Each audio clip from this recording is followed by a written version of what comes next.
সমবায় ব্যাংকের সাবেক চেয়ারম্যান যুবলীগ নেতা মহিউদ্দিন আহমেদ মহি ও তার দুই স্বজনের সহযোগিতায় মাত্র ৪ মাসে ১২,০০০ ভরি স্বর্ণ লোপাট, এমন দাবি ব্যাংকটির বর্তমান কর্মকর্তাদের। তারা জানান, রাজনৈতিক প্রভাবে দুদকের মামলার চার্জশিট থেকে নিজের নাম সরান তিনি। তার বিরুদ্ধে ব্যাপক নিয়োগ বাণিজ্যেরও অভিযোগ রয়েছে। ২০০৯ সালে রাজনৈতিক বিবেচনায় সমবায় ব্যাংকের চেয়ারম্যান হন যুবলীগ নেতা মহিউদ্দিন আহমেদ মহি। পরে ব্যাংকের ভল্টের দায়িত্ব দেন তার ভাগ্নে ক্যাশ অফিসার নূর মোহাম্মদ ও চাচাতো ভাই ব্যাংকের এজিএম হেদায়েত কবিরকে। এ দুজনকে সাথে নিয়ে ভল্টের ১২,০০০ ভরি স্বর্ণ লুট করার অভিযোগ তাদের বিরুদ্ধে। ২০০৯ থেকে ১৮ সাল পর্যন্ত সমবায় ব্যাংকে বেশিরভাগ নিয়োগ দেওয়া হয় মহিউদ্দিনের গ্রামের বাড়ির লোকজনকে। ২০২০ সালের মার্চ থেকে জুন পর্যন্ত প্রায় ৪ মাসে ১৫০ কোটি টাকা দামের বিপুল স্বর্ণ গায়েব হয়ে যায় ব্যাংকের ভল্ট থেকে। পরের বছর স্বর্ণ চুরির স্বপ্রণোদিত মামলা করে দুদক। ১ নম্বর আসামি সমবায় ব্যাংকের তৎকালীন চেয়ারম্যান মহিউদ্দিন আহমেদ মহি। আসামি আরও ৮ জন, তবে চার্জশিট থেকে বাদ দেওয়া হয় প্রধান আসামিকে। আমাকে পাত্তাই দেয় না, সত্য তার এখানে জিএম যে ছিল সে তাকে তদবির করি একজন অধিদপ্তরের একজন এর অতিরিক্ত নিবন্ধককে সে এখানে চুক্তিভিত্তিক আনছে, সব তার লোক। আর কথার কথাই আমাদেরকে আগামী মিটিংয়ে চেক করবে। ভল্ট থেকে স্বর্ণ খোয়া যাওয়ার ঘটনায় ধামাচাপা দিতে সব চেষ্টাই করেন মহি। রাজনৈতিক প্রভাব খাটিয়ে অভ্যন্তরীণ তদন্ত করতে দেননি, উল্টো মন্ত্রণালয়ের তদন্ত আদালতে মামলা করে স্থগিত করান। সমবায় অধিদপ্তর থেকে একটা কমিটি করা হয়েছিল, এবারে ওনার তদন্ত আসছিল, পরবর্তী তদন্ত হয় নাই। তখন আমরা পরবর্তীতে জানতে পারছি যে এটা কোর্টে মামলা করে তদন্ত না হওয়ার জন্য একটা স্ট্যাটাস কো বা একটা রায় নিয়ে আসছে। বর্তমানে সমবায় ব্যাংকের ভল্টে বন্ধক ৮,৩৪৮ ভরি স্বর্ণ। বিপরীতে ঋণ দেয়া আছে ৩০ কোটি ১২ লাখ টাকা। স্বর্ণ চুরির ঘটনায় অনেক গ্রাহক ব্যাংকের ভল্ট থেকে স্বর্ণ তুলে নিচ্ছেন। Shafil Alam Sujan, independent news, Dhaka. ইসলামী ব্যাংক দখলের মাস্টারমাইন্ড ছিলেন সাবেক প্রধানমন্ত্রী শেখ হাসিনার শীর্ষ দুই কর্মকর্তা, মুখ্য সচিব আবুল কালাম আজাদ ও সামরিক সচিব মিয়া মোহাম্মদ জয়নুল আবেদিন। তাদের নির্দেশে এস আলমকে সহযোগিতা করেন ডিজিএফআই এর তৎকালীন শীর্ষ দুই কর্মকর্তা। একথা জানান ব্যাংকটির সাবেক ব্যবস্থাপনা পরিচালক ও সে সময়ে নিয়োগ পাওয়া দুই পরিচালক। চট্টগ্রামের বিতর্কিত ব্যবসায়ী এস আলম ইসলামী ব্যাংক দখল করেন ২০১৭ সালের ৫ জানুয়ারি। তবে এই প্রক্রিয়া শুরু হয় ২০১৬ সাল থেকেই। অনুসন্ধানে উঠে এসেছে প্রধানমন্ত্রীর কার্যালয় থেকে আসে ব্যাংক দখলের যাবতীয় নির্দেশনা। ২০১৬ সালের মে মাসে ইসলামী ব্যাংকের পরিচালক হন চট্টগ্রাম বিশ্ববিদ্যালয়ের অধ্যাপক সৈয়দ আহসানুল আলম। তিনি জানান, নিয়োগের জন্য ডিজিএফআই এর এক কর্মকর্তা তার জীবন বৃত্তান্ত নেন। এরপর তাকে ডাকা হয় প্রধানমন্ত্রীর কার্যালয়ে। সেখানে তাকে তার করণীয় জানান তৎকালীন মুখ্য সচিব আবুল কালাম আজাদ। আকবর আমার সঙ্গে যেহেতু খারাপ ব্যবহার করেনি, আমাকে বলল যে পারভেজ ভাই দেখেন, আমি ডিজিএফআই ছেড়ে চলে আসছি, কিন্তু সব ঝামেলাগুলো আমার মাথার উপরে। এখন উপর থেকে আমাকে বলা হয়েছে আপনাকে পদত্যাগ করানো। অধ্যাপক আহসানুলের কিছুদিন পর ইসলামী ব্যাংকের পরিচালনা পর্ষদে নিয়োগ পান সাবেক সেনা কর্মকর্তা আব্দুল মতিন। তার নিয়োগ এস আলমের প্যারাডাইজ ইন্টারন্যাশনাল কোম্পানির প্রতিনিধি হিসেবে। তার নিয়োগ তদারকি করেন শেখ হাসিনার তৎকালীন সামরিক সচিব প্রয়াত মিয়া মোহাম্মদ জয়নুল আবেদিন। আব্দুল মতিন জানান, ব্যাংকের বিভিন্ন বিষয়ে মুখ্য সচিব আবুল কালাম আজাদের সঙ্গে একাধিকবার বৈঠক হয় তার। পরবর্তীতে যে ঘটনাটা ঘটছে সেখানে ডিজিএফআই ইনভলভ হয়।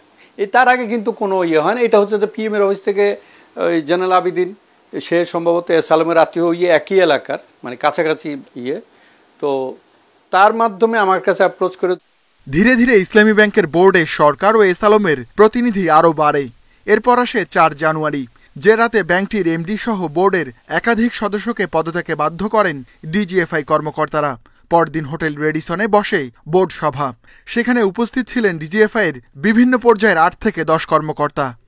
যে কাগজে সই করে আমি রিজাইন করেছি, এটা ইসলামী ব্যাংকের প্যাড হিসেবে তৈরি করা হয়েছে, কিন্তু এটা ইসলামী ব্যাংক, এটা একটা ফেক কাগজ ছিল। হুকুম পালন করা ডিজিএফআই কর্মকর্তাদের পরিচয় নিশ্চিত হতেই ইসলামী ব্যাংকের তৎকালীন ৩ পরিচালকের সঙ্গে কথা হয় ইন্ডিপেন্ডেন্ট টেলিভিশনের। তারা জানান, ব্যাংক দখলে অগ্রণী ভূমিকা রাখেন ডিজিএফআই এর তৎকালীন মহাপরিচালক লেফটেন্যান্ট জেনারেল আকবর হোসেন ও পরিচালক ব্রিগেডিয়ার জেনারেল AKM আমিনুল হক।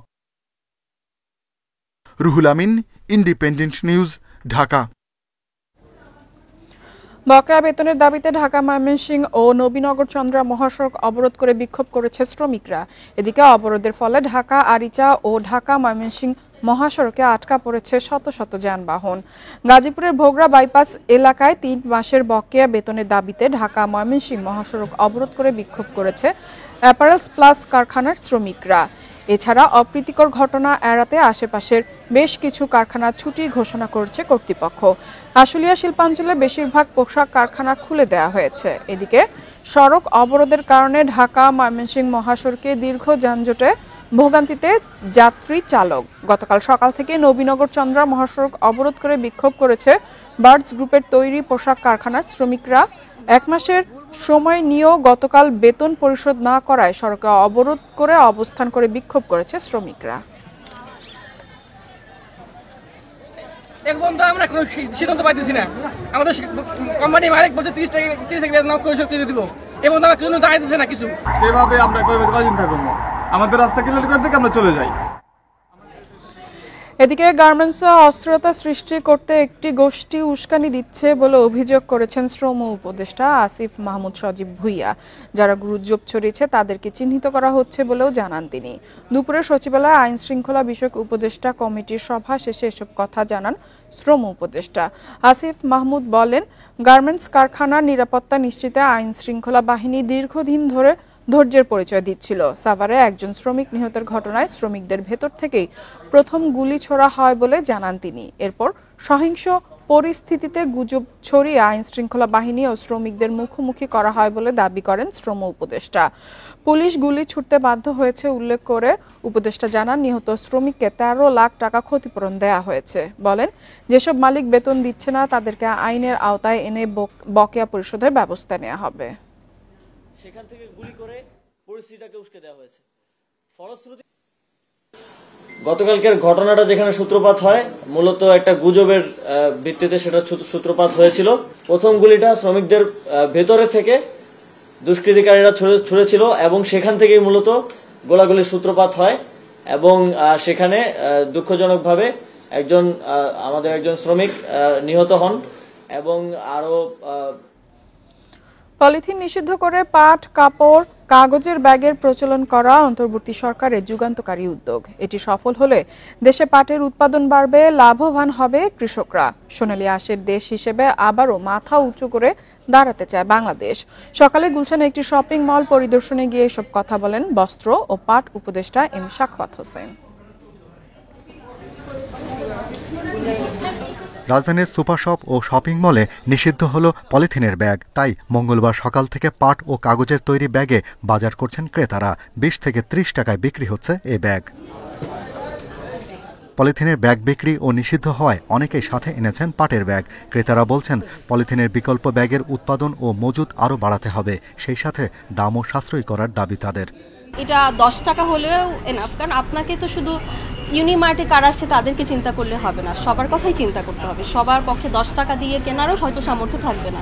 আজকে সাহস করে এনেছি যে যদি না থাকে, এবং আগামী যে 2টা কাঁচা বাজারে যাব সেটার জন্য আমি এক্সট্রা 2টা ব্যাগ নিয়ে নিয়েছি। সুতরাং আমার মনে হয় এটা ভেরি কস্ট এফেক্ট। মাছ, মাংস ও সবজি বাজার, মুদি দোকান থেকে সুপার শপ, সব জায়গায় পলিথিনের দাপট থেকে বাঁচতে এই উদ্যোগ। পরিবেশ ও মানবদেহের জন্য ক্ষতিকর এই পণ্য ব্যবহার বন্ধে আবারও কঠোর সরকার। বস্ত্র ও পাট বিষয়ক উপদেষ্টা বলছেন, এই উদ্যোগের ফলে পাটের উৎপাদন বাড়বে, লাভবান হবেন প্রান্তিক কৃষকরা। পাটের সোনালী যুগে ফিরলে অর্থনৈতিক প্রবৃদ্ধি আরও বাড়বে বলে আশা তার। কত বড় অর্থকরী ফসল, এটাও তো আমরা এখন রিয়েলাইজ করবো আস্তে আস্তে। কারণ এটা হচ্ছে ন্যাচারাল ফাইবার, আর এখন এই ন্যাচারাল ফাইবারটারই উপরে জোর বেশি সমগ্র বিশ্বে। তো আমরা আশা করি আমরা যে আজকে এই উদ্যোগটা নিলাম অন্তর্বর্তীকালীন সরকারের একটা, আমি মনে করি, যুগান্তকারী উদ্যোগ। উপদেষ্টা আরও জানান, 2010 সালের পলিথিন নিষিদ্ধ আইনটি 1 নভেম্বর থেকে সব পর্যায়ে কার্যকর করা হবে। Shahriar Anirban, independent news, Dhaka. এদিকে আজ থেকে সারা দেশে সুপার শপে নিষিদ্ধ হলো পলি ব্যাগ ব্যবহার। সরজমিনে তদারকিতে প্রশাসনের সাথে মাঠের শিক্ষার্থীরাও। 22 বছরেও পলিথিনের নিষেধাজ্ঞা কার্যকর না হয় কঠোর অবস্থানে অন্তর্বর্তী সরকার। বিকল্প হিসেবে পাট ও কাপড়ের ব্যাগ ব্যবহারের পরামর্শ দিচ্ছেন পরিবেশবিদরা। মুদি দোকান থেকে কাঁচা বাজার, মাছ, মাংস, শাকসবজি, ফল সবখানেই বিক্রির পর পলিথিন ব্যাগে দেয়া হচ্ছে পণ্য। বাদ নেই সুপার শপগুলো। পলিথিনে সয়লাভ পুরো বাজার ব্যবস্থা। 2002 সালে 1 মার্চ পলিথিন নিষিদ্ধ করা হলেও তা কার্যকরে ছিল না কোনো উদ্যোগ। এবার পরিবেশের জন্য ক্ষতিকর এসব ব্যাগের ব্যবহার বন্ধে কঠোর অবস্থানে অন্তর্বর্তী সরকার। তবে পলিথিন ব্যাগের বিকল্প কি? এক্ষেত্রে পাট ও কাপড়ের ব্যাগের ব্যবহার বাড়ানোর উপর জোর দিচ্ছেন পরিবেশবিদরা। কাগজের ঠোঙাও হতে পারে হালকা ও শুকনো পণ্য বহনে বিকল্প। পলিথিনের বিকল্প হিসাবে পরিবেশ বান্ধব, পচনশীল পাট, কাপড়, কাগজ কিংবা অন্য কোনো ম্যাটেরিয়াল দিয়ে তৈরি ব্যাগ সহজলভ্য করতে হবে। মানুষ যাতে চাইলেই এটি নাগালের ভিতরে পায় সেই ব্যবস্থা করতে হবে। তবে তরল ও পচনশীল পণ্যের ক্ষেত্রে প্রয়োজন হবে পান নিরোধক ব্যাগ। এ বিষয়ে নতুন উদ্যোক্তারা এগিয়ে এলে রয়েছে সফলতার সম্ভাবনা। যারা বোতলজাত কিনেন সেইগুলা কিভাবে সেটা ব্যবহার করলো, সেগুলা পরবর্তীতে কিভাবে রিসাইকেল করব, কিভাবে সংগ্রহ করব, তৈলের যে বিষয়টা আছে, যারা খোলা বাজার থেকে কিনেন তারা কিন্তু তার আগের যে পাত্রটা সেটা ব্যবহার করতে পারেন। পরিবেশ বাঁচাও আন্দোলন বাপার তথ্য শুধু ঢাকাতেই প্রতিদিন প্রায় 2 কোটি পলিথিন ব্যাগ ব্যবহার হচ্ছে। আর দেশে সরকার হিসেবে প্রতিদিন প্লাস্টিক বর্জ্য হচ্ছে 24,000 টন। আল আমিন হোসেন, ইন্ডিপেন্ডেন্ট নিউজ, ঢাকা। চলতি অর্থবছরের শুরুতেই ধস নেমেছে বৈদেশিক ঋণের প্রতিশ্রুতিতে। জুলাই আগস্ট পর্যন্ত উন্নয়ন সহযোগীদের প্রকল্প তহবিল ও বাজেট সহায়তার প্রতিশ্রুতি হিসেবে এসেছে মাত্র $2.01 কোটি।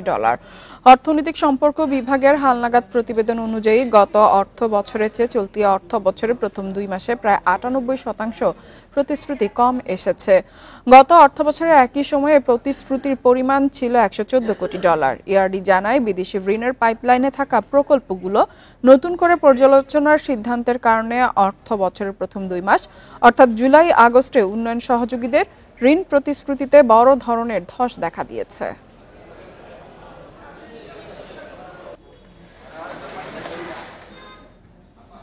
রাষ্ট্র সংস্কার কার্যক্রমে বাংলাদেশের পাশে থাকার আশ্বাস দিয়েছে আন্তর্জাতিক মুদ্রা তহবিল IMF। দেশের জনগণের কাছে সংস্থাটি প্রতিশ্রুতিবদ্ধ বলেও জানিয়েছে সফররত IMF প্রতিনিধি দলের প্রধান পাপে জর্জিও। সোমবার এক সংবাদ বিজ্ঞপ্তিতে সংস্থাটি জানায়, বাংলাদেশের অর্থনীতি ধীরে ধীরে স্বাভাবিক অবস্থায় ফিরিয়ে আনতে অন্তর্বর্তী সরকার কাজ করছে। বিদ্যমান চ্যালেঞ্জ মোকাবেলায় প্রয়োজনীয় নীতি ও সংস্কার বিষয়ে IMF ও সরকার ফলপ্রসূ আলোচনা করেছে। এমন পরিস্থিতিতে আর্থিক ব্যবস্থা ক্রমাগত কঠোর করা এবং অগুরুত্বপূর্ণ মূলধন ব্যয়কে যুক্তিযুক্ত করা সহ নীতির সমন্বয় সাধনে কর্তৃপক্ষের প্রচেষ্টাকে সমর্থন দেওয়া হয়েছে জানিয়েছে IMF। চলমান কর্মসূচির কাঠামোর মধ্য থেকেই সংস্কার এজেন্ডাকে এগিয়ে নিতে কর্তৃপক্ষের সঙ্গে ঘনিষ্ঠভাবে কাজ চালিয়ে যাবে সংস্থাটি। শেয়ার বাজারের খবর। সপ্তাহের তৃতীয় কার্য দিবসে সূচক ও লেনদেন কমেছে দেশের 2 শেয়ার বাজারে। ঢাকা স্টক এক্সচেঞ্জে প্রধান সূচক কমেছে 38 পয়েন্ট। এ সময় দর হারিয়েছে 61 ভাগ কোম্পানির শেয়ার। অন্যদিকে চট্টগ্রাম স্টক এক্সচেঞ্জে সার্বিক সূচক কমেছে 62 পয়েন্টের বেশি।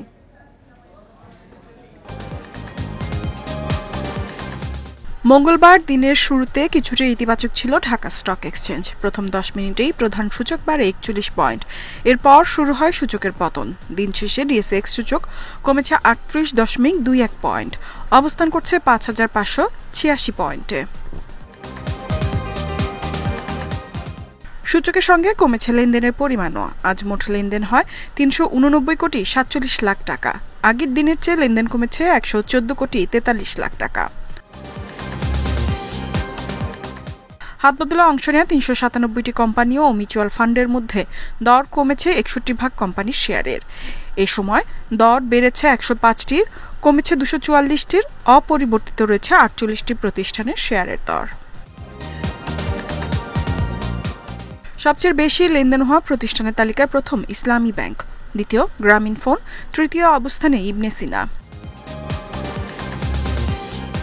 শতাংশের দিক থেকে দর বৃদ্ধির তালিকায় প্রথম অবস্থানে রূপালী লাইফ ইন্স্যুরেন্স, দ্বিতীয় আফতাব অটো, তৃতীয় অবস্থানে ঢাকা ইলেকট্রিক সাপ্লাই কোম্পানি।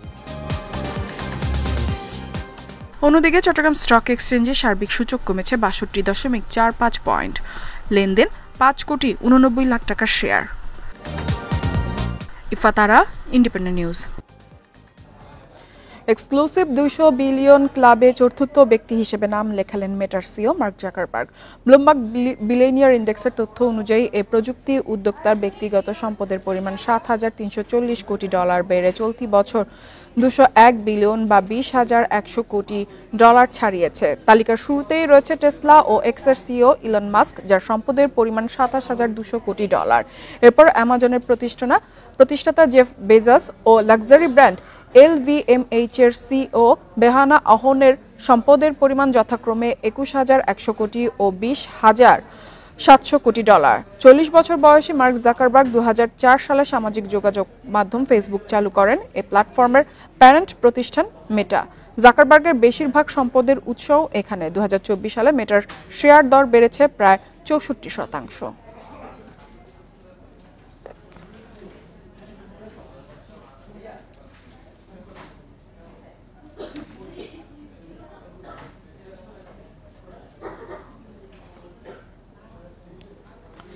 এবারে জানাবো বিশ্বের প্রধান মুদ্রার সাথে টাকার আজকের বিনিময় হার।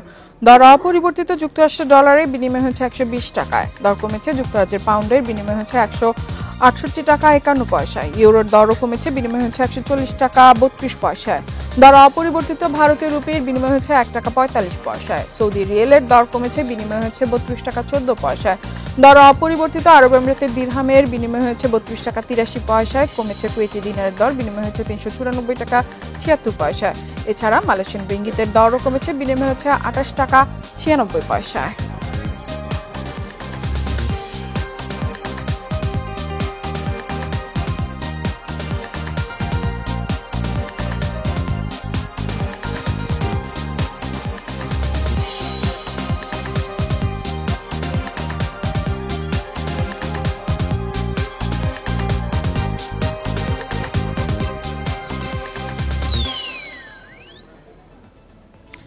আর এই ছিল অর্থনীতি সারাদিনের আজকের আয়োজনে। ইন্ডিপেন্ডেন্ট টেলিভিশনের সব খবর আরো জানতে চোখ রাখুন ফেসবুক, ইউটিউব এবং এক্সে। আমন্ত্রণ আমাদের পরবর্তী সংবাদে।